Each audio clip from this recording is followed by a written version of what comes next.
जम्बूठारे जिलास्तरीय 77तम वन महोत्सव 2026 पालित लुणा जंगल वनखंड वन्यप्राणी राजनगर अधीन वन्यप्राणी वनांचल महाकल्पड़ा अंतर्गत जम्बू वनपाल कार्यालय तरफ स्थानीय संरक्षित जंगल ठारे शुक्रवार दिन जिलास्तरीय 77तम वन महोत्सव 2026 पालित हो जाइछि।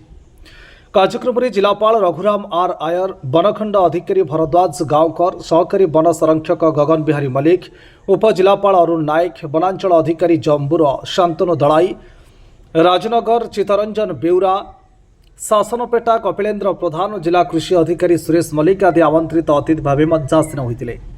सबुज पदक्षेप माध्यम पृथ्वी को सुस्थ करने लक्ष्य जंगल परिवेश और जलवायु परिवर्तन विभाग चलित वर्ष उद्देश्य रखिछि।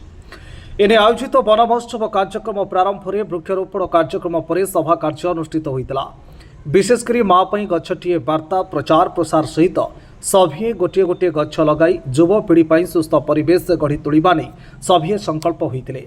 कार्यक्रम में विभिन्न स्वेच्छासेवी संगठन कर्मकर्ता, स्थानीय स्वयं सहायक गोष्ठी सभ्य, छात्र छात्री मैंने अंशग्रहण करते।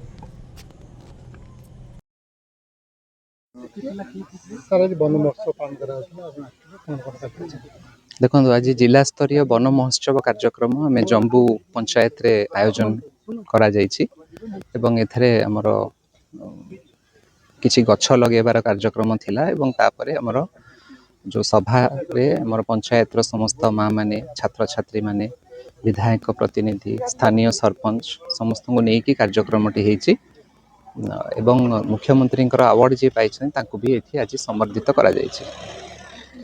ये सुंदर पृथ्वी को सबुज सुंदर भाव में गढ़ी तोड़े और समस्ते प्रत्येक निज बाड़ी हो एवं पब्लिक जगार हो किसी गछ रोपण करेंगे। आज यही कार्यक्रम महत्व उद्देश्य था। समस्त गोटे वार्ता रहा, समस्ते गोटे गोटे गछ लगातु, जीवन एवं परिवेश को सुंदर एवं सरस करंतु।